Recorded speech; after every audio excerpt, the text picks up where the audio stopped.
نريد أن نمن على الذين استضعفوا في الأرض ونجعلهم أئمة ونجعلهم الوارثين۔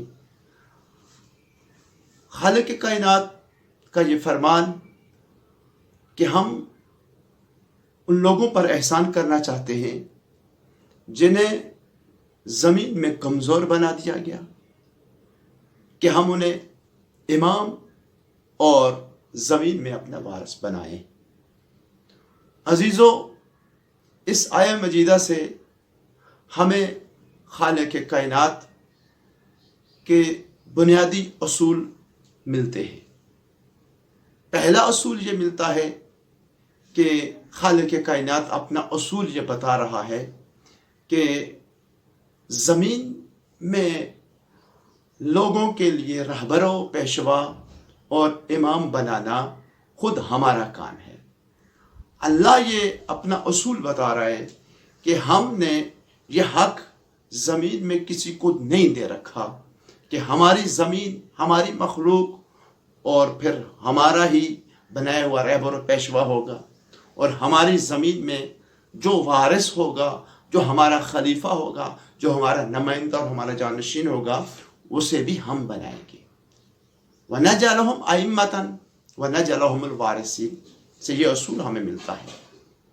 اور ایک مقام پہ ارشاد خالق کائنات ہے وَرَبُّكَ يَخْلُقُ مَا يَشَاءُ وَيَخْتَارُ مَا كَانَ لَهُمُ الْخِيَرَةُ۔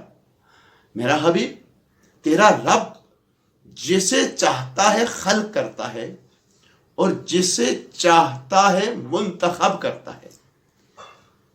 نہ ہی تیرے رب کے علاوہ کوئی اور خالق ہو سکتا ہے اور نہ ہی تیرے رب کے علاوہ کوئی اور منتخب کرنے کا حق رکھتا ہے۔ جس طرح اللہ تبارک و تعالی کے خالق ہونے میں اس کا کوئی شریک نہیں بن سکتا، اسی طرح اس کی زمین میں اس کے نمائندے کے انتخاب کرنے میں بھی اس کا کوئی شریک نہیں بن سکتا۔ ما کان لہم الخیرہ، خدا فرماتا ہے کہ لوگوں کو انتخاب کرنے کا کوئی حق حاصل ہی نہیں ہے۔ اور پھر آگے خدا فرماتا ہے سبحان اللہ و تعالی عما یشرکون۔ میرا حبیب، اللہ بلند و برتر ہے، پاک و پاکیزہ ہے اور بلند و برتر ہے اس سے جو لوگ یہ شرک کرتے ہیں۔ لوگ کیا شرک کرتے ہیں؟ لوگ اپنی مرضی سے جو بنانا شروع کر دیتے ہیں، خود بناتے ہیں۔ پتہ یہ چلا کہ خدا کی زمین پر کسی کو خدا کا نمائندہ بنانا خدا کا حق ہے، اور خدا کے علاوہ جو بھی یہ کام کرے گا یا جو بھی اس کام کو اپنے اختیار میں لے گا تو دوسرے الفاظ میں وہ شرک کا مرتکب ہوگا۔ لہذا خدا فرما رہا ہے کہ سبحان اللہ و تعالی عما یشرکون، اللہ پاک ہے اور برتر ہے اس چیز سے کہ جو یہ لوگ شرک کرتے ہیں، لوگ جس شرک کے مرتکب ہوتے ہیں۔ عزیزو، یہ پہلا اصول ہے کہ بنانا اسی کا کام ہے۔ جس کی زمین ہے اسی کی حکومت ہوگی۔ جس کی زمین اللہ کی ہے تو زمین میں جو وارث ہوگا، حق کے حکومت اور حق کے حکمرانی جس کے پاس ہوگا، وہ اللہ کا بنایا ہوا ہوگا۔ لوگوں کے اجماع سے، لوگوں کی الیکشن سے، لوگوں کے سلیکشن سے، لوگوں کے شورا سے، اور نہ ہی کسی کمیٹی، شورا کی کمیٹی کو یہ حق حاصل ہے کہ وہ کسی کو بنائے اور بنا کر لوگوں پر مسلط کر دے۔ کس کو کیسا حق اللہ نے دے رکھا ہے، امام کیسا ہونا چاہیے، یہ خدا بہتر جانتا ہے، اور اسی واسطے خدا نے اس حق کو اپنے اختیار میں رکھا ہے، اپنے ہاتھ میں رکھا ہے، اور یہ قانون بتا دیا ہے کہ ہم بنانے والے ہیں، ہم چاہتے یہ ہیں۔ پہلا قانون یہ بنائے گا اللہ، اور اس آیت سے جو دوسرا قانون ہمیں ملتا ہے وہ یہ قانون ملتا ہے اللہ کا کہ جسے بنائے گا وہ گروہ انسانی کے اس طبقے میں پایا جائے گا جو طبقہ مظلوم طبقہ ہے، وہ ایسا طبقہ ہے جس کو زمین میں مجبور کر کے رکھ دیا گیا. وہ ایسا طبقہ انسانوں کا ہے کہ جس پر زمین کی وسعتوں کے ہوتے ہوئے زمین کو تنگ کر دیا گیا, زمین میں اس کو کمزور کر کے رکھ دیا گیا. وہ جابروں, بادشاہوں, ظالموں کے طبقے سے اس کا تعلق نہیں ہوگا, بلکہ مظلومین, محرومین, مستضعفین میں ایسے لوگ پائے جاتے ہیں کہ جو اللہ کے نزدیک حق کے راہبری رکھتے ہیں, حق کے امامت رکھتے ہیں. اللہ نے اپنے ایسے لوگوں کو مظلومین, مستضعفین اور کمزور لوگوں میں رکھا ہوا. امامت اور رہبری اور پیشوائی کے اہل ظالم اور جابر نہیں ہیں. وہ نہیں ہو سکتے کہ جو ظلم و جور اور جبر سے, لوگوں کے چنے ہوئے سے, الیکشن سے, سلیکشن سے, دھونس اور دھاندلی سے جو تخت حکومت پر متمکن ہو جائیں, وہی لوگوں کے حاکم, وہ لوگوں کے جسموں پر ظاہری حکومت تو کر سکتے ہیں, لیکن در حقیقت اللہ کی نگاہ میں وہ حقیقی معنوں میں حق کے امامت اور رہبری اور پیشوائی وہ نہیں رکھتے, بلکہ حق کے امامت آپ کو اس کے پاس ملے گا جو مجبور کر دیا گیا ہوگا, جو مستضعف ہوگا, جس کا تعلق مستضعفین میں سے ہوگا. لہذا یہی وجہ ہے دنیا نے جو قانون بنا رکھا ہے کہ جس کی لاٹھی اس کی بھینس. مقصد کیا ہے؟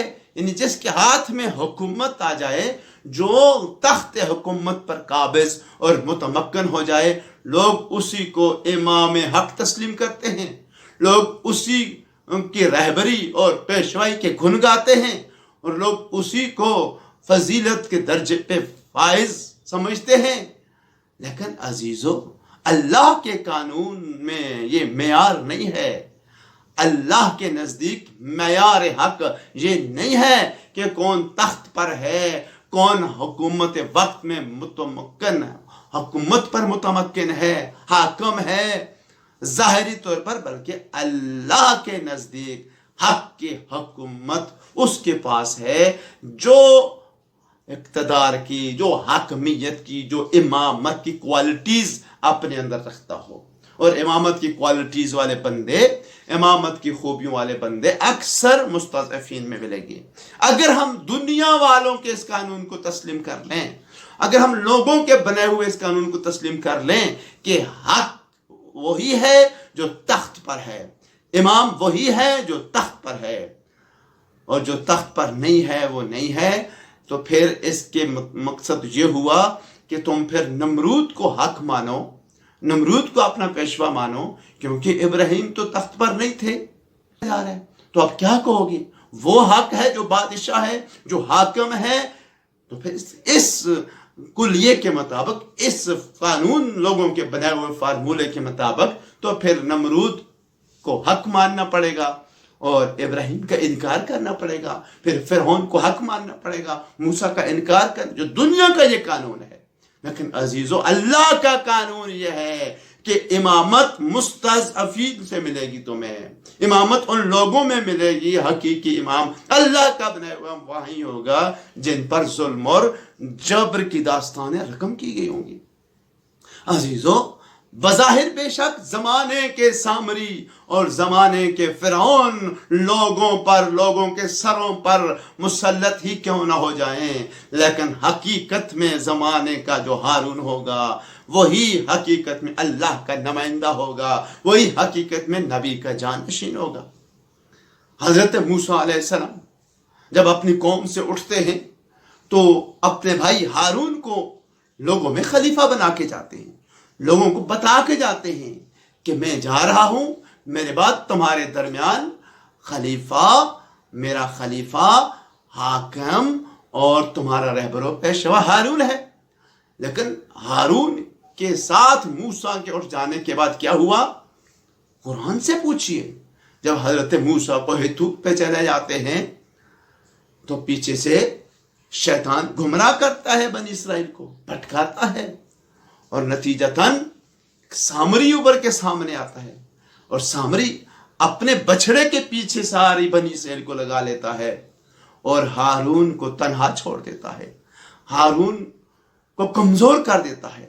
اب نتیجہ کیا ہوا عزیزو؟ ظاہری طور پر حاکمیت، ظاہری طور پر تخت حکومت پر سامری مسلط ہو گیا ہے، اپنے بچڑے کو آگے کر دیا اس نے، اور ظاہری طور پر ہارون موسوی، موسیٰ کے ہارون کو لوگوں نے کمزور کر دیا ہے، لیکن اس کے باوجود اللہ کی نیابت، اللہ کی جانشینی، اللہ کی طرف سے حق کے راہبری ہارون کے پاس ہی رہا۔ ہارون ہی اللہ کا نمائندہ برحق رہا۔ تخت پر آنے والے حق نہیں بن گئے، حق پھر بھی ہارون کے پاس تھا، لیکن چونکہ ہارون کو لوگوں نے کمزور کر دیا تو لوگوں کے کمزور کرنے سے ہارون کی امامت ہارون کے پاس ہی رہی ہے۔ اور جس وقت حضرت موسیٰ نے اپنے بھائی ہارون سے پوچھا آ کے کہ اے ہارون، میں اپنی امت کو تیرے حوالے کر کے گیا تھا، یہ امت کا کیا حال ہو گیا ہے؟ تو جناب ہارون نے جواب دیا کہ یا ابن ام ان القوم استضعفونی وکادوا یقتلوننی، کہ میرے ماں جائے، میرے بھائی، اس قوم نے تیرے جانے کے بعد مجھے اتنا کمزور کر دیا، مجھے اتنا مجبور کر دیا کہ عنقریب یہ مجھے قتل کرنے والے تھے۔ عزیزو، یہی صورتحال ہارون محمدی کے ساتھ بھی ہے کہ جس وقت پیغمبر اس دنیا سے چلے گئے تو مولا کائنات امیر المومنین حضرت علی ابن ابی طالب علیہ السلام کی یہی صورتحال ہے، اور یہی وجہ ہے کہ پیغمبر نے پہلے ہی پیشن گوئی کر دی تھی کہ یا علی انت منی بمنزلت ہارون من موسیٰ الا انہ لا نبی بعدی، اے علی تیری منزلت، تیرا مقام و مرتبہ میرے ساتھ وہی ہے جو ہارون کا موسیٰ کے ساتھ ہے۔ فرق یہ ہے کہ میرے بعد کوئی نبی نہیں، اور بنی اسرائیل کے ساتھ اپنی امت کو تشبیہ دے کر ایک پیشن گوئی فرما رہے ہیں، تشبیہ دی کہ لا یأتین علی امتی ما اتی علی بنی اسرائیل حزن اہل بالنال، میری امت پر ایسا ہی وقت آئے گا، میری امت وہی کچھ کرے گی جو بنی اسرائیل نے کیا ہے، میری امت کا کردار اور بنی اسرائیل کا کردار ایسے ہی مشابہ ہیں جیسے ایک پیزار دوسرے پیزار سے، ایک جوتی دوسری جوتی سے مشابہ ہوتی ہے، ذرا بھی ان کے درمیان فرق نہیں ہوگا۔ یعنی جو کردار رہا بنی اسرائیل کا رہا وہی کردار میری امت کا ہوگا۔ لیکن اس کا مطلب یہ نہیں ہے کہ زمانے کے سامریوں اور ان کے بچھڑوں نے بظاہر تخت پر قبضہ کر لیا، حکومت پر قابض ہو گئے، تو کیا وہ امامت بھی ان کے پاس آ گئی؟ امامت تو خدا کا وعدہ ہے کہ جن لوگوں کو مجبور کر دیا گیا ہوگا، جو مستضعفین ہوں گے، جن کو کمزور کیا ہوگا، ہماری امامت تو انہیں کے پاس رہے گی۔ اور عزیزوں، جو آیہ مجید آپ کے سامنے تلاوت کرنے کا شرف حاصل کیا، اس کی عملی تفسیر، پریکٹیکلی تفسیر اگر کسی نے دیکھنا ہو تو وہ سن 60 ہجری میں چلا جائے، اور سن 60 ہجری کے رجب کے مہینے کی 28 تاریخ میں چلا جائے، اور 28 تاریخ میں دیکھے کہ مدینہ النبی میں حسین ابن علی علیہ السلام کو کس طرح زمین میں کمزور کر دیا جاتا ہے۔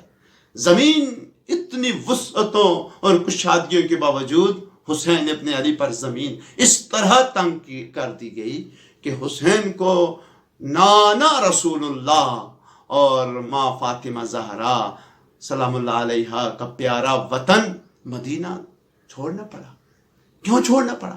زمین تنگ کر دی گئی ہے، مستضعف کر دیا گیا ہے، مجبور کر دیا گیا، بے بس کر دیا گیا عزیزو مولا کو مدینہ چھوڑنے پر، اور پھر مدینہ سے مکہ، اور پھر مکہ میں جب حرم کے پاس رہے تو وہاں بھی مکے کی زمین کو بھی حسین ابن علی کے لیے تنگ کر دیا گیا۔ حاجیوں کے لباس میں لوگ تلواریں لے کر آئے، تو پھر نتیجتاً مولا کو مکہ بھی چھوڑنا پڑا۔ پھر 2 محرم کو سن 61 ہجری کو کربلا میں وارد ہوئے، اور 10 محرم کو امام حسین علیہ السلام کو چاروں طرف سے گھیر کر کوفیوں نے، یزیدیوں نے ظلم و ستم کے ساتھ اور اپنے اہل و عیال سمیت، اصحاب و انصار سمیت جس ظلم و بربریت کے ساتھ مولا کو قتل کر دیا گیا، اس کی مثال تاریخ انسانیت میں ڈھونڈنے سے بھی نہیں ملتی۔ اتنا مجبور، اتنا بےکس کر دیا زہرا کا لال، اور اللہ نے اس کے بدلے میں اپنا وعدہ پورا کیا کہ جو خدا نے وعدہ کیا قرآن میں کہ وَنُرِيدُ أَن نَّمُنَّ عَلَى الَّذِينَ اسْتُضْعِفُوا فِي الْأَرْضِ وَنَجْعَلَهُمْ أَئِمَّةً وَنَجْعَلَهُمُ الْوَارِثِينَ، کہ ہم ان لوگوں پر احسان کرنا چاہتے ہیں جن کو زمین میں تنگ کر کے رکھ دیا گیا ہے، ہم انہی میں امامت لے کر آنا چاہتے ہیں، ہم انہی کو امام بنائیں گے اور انہی کو زمین میں اپنا وارث بنائیں گے۔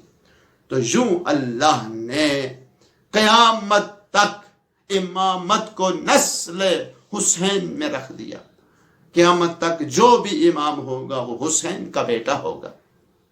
اور آج بھی اگر زمانے کا جو امام ہے، امام زمانہ، امام مہدی جل اللہ فرجہ شریف، وہ بھی حسین ابن علی کے 9ویں فرزند ہیں، 9ویں نسل سے۔ لہذا یہی وہ نظریہ امامت ہے کہ جس کے لیے ہم شیعہ نے، علی ابن ابی طالب نے اپنی جانوں کو ہتھیلیوں پہ رکھا ہوا ہے کہ کب وقت آئے کہ ہم اس نظریہ امامت پر اپنی جانوں کو نچھاور کر سکیں، اپنے آپ کو قربان کر سکیں۔ اور یہ عزیزو، یہ علی والوں کا تو امتیاز ہے کہ دنیا والے زندگی کے لیے جیتے ہیں لیکن علی والے زندگی کے لیے مرتے ہیں۔ اور ہم نے زندگی کا یہ قرینہ کربلا سے سیکھا ہے کہ کربلا نے ہمیں بتایا ہے کہ زندگی حیوانوں کی طرح جینے کا نام نہیں ہے، زندگی رائے حق میں جان قربان کرنے کا نام ہے۔ اور زندگی کا یہ قرینہ اس وقت ہمیں کربلا سے ملا جب زمانے کا امام 13 سالہ جوان سے جب پوچھتے ہیں نا کہ بیٹا کیف عندک الموت، تیرے نزدیک موت کیا ہے؟ تو جواب آتا ہے احلی من العسل، موت تو مجھے شہد سے بھی میٹھی لگتی ہے۔ یعنی اگر راہ امامت میں جو موت آتی ہے وہ موت نہیں ہوتی ہے، وہ شہد سے بھی شیریں حقیقت کا نام ہے۔ یہی وہ زندگی ہے جس کے لیے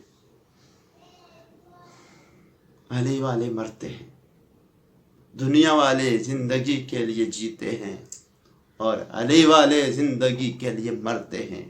جو قوم زندگی کے لیے مرنا جانتی ہو اس قوم کو ڈرایا نہیں جا سکتا، اس قوم کو دھمکایا نہیں جا سکتا، کیونکہ وہ قوم تو موت میں اپنی زندگی دیکھ رہی ہوتی ہے۔ اور نام علی ابن ابی طالب میں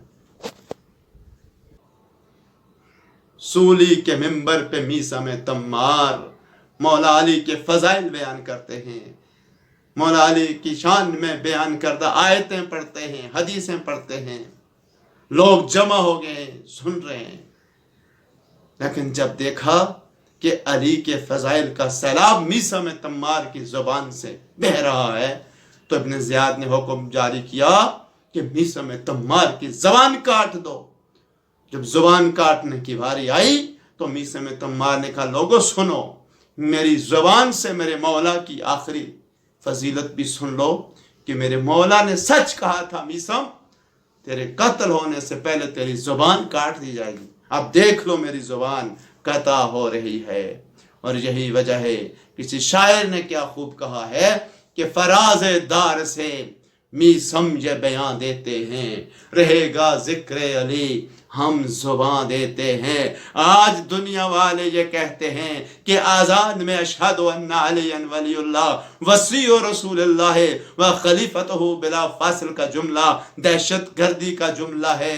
کہتے ہیں کہ اس جملے کو اذان سے نکالنا چاہیے، ہم کورٹ میں کیس کریں گے۔ عزیزو، پہلی بات تو یہ ہے کہ علی کا نام انہی کو دہشت گردی لگتا ہے جن کے باپ داداؤں کو علی نے ذوالفقار سے قتل کیا تھا.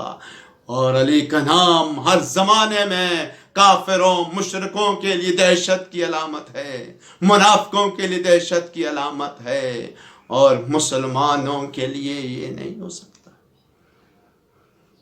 علی کا نام تو لینے سے جب ہماری آذان سے اشہد ان امیر المومنین و امام المتقین علی ولی اللہ وصی رسول اللہ و خلیفتہ بلا فاصل کی آواز بلند ہوتی ہے تو دنیا والوں کو غدیر خم کا میدان یاد آ جاتا ہے، اور غدیر خم کا وہ خطبہ رسول یاد آ جاتا ہے جس میں رسول فرماتے ہیں کہ من کنت مولا ہو فہذا علی مولا، جس کا میں مولا ہوں اس کا علی مولا ہے. اب چونکہ ان لوگوں نے شیعان حیدر کرار کے بارے میں ایک افسانہ گھڑ رکھا ہے، عبداللہ ابن سبا کا افسانہ گھڑ رکھا ہے، اور سادہ لوگ مسلمانوں کو یہ بتایا گیا ہے کہ شیعہ عبداللہ ابن سبا کی ایجاد ہیں. شیعہ نے عقیدہ امامت، نظریہ امامت اور علی کی ولایت اور خلافت کا نظریہ عبداللہ ابن سبا